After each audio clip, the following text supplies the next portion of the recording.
L'Ontario est en voie de rater sa cible de réduction de 30 % des émissions de gaz à effet de serre d'ici 2030. C'est politique, mais aussi la nature sauvage au profit de l'industrie.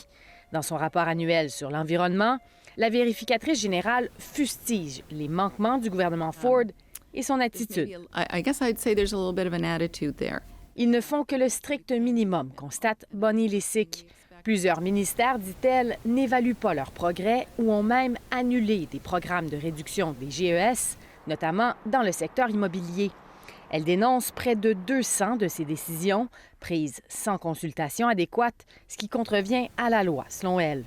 Par exemple, celle d'exempter l'industrie forestière de devoir protéger les espèces en péril sur les terres de la Couronne. Maintenant, le ministre va avoir la discrétion d'approuver des projets de développement sur ces terres-là. C'est une chose de ne pas essayer de protéger l'environnement, c'en est une autre de détruire l'environnement. Des zones sauvages ont aussi été ouvertes à des projets miniers alors que ça n'aurait pas dû être le cas.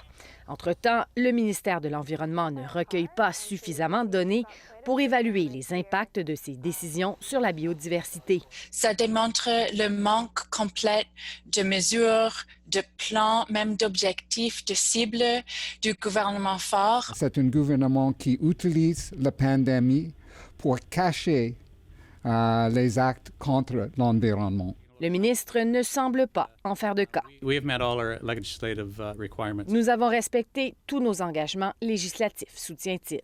Le gouvernement Ford accorde aussi très peu de place à la relance verte pour l'année à venir.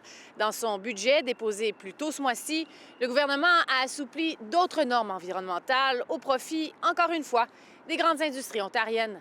Ici, Natacha MacDonald-Dupuis, Radio-Canada, Toronto.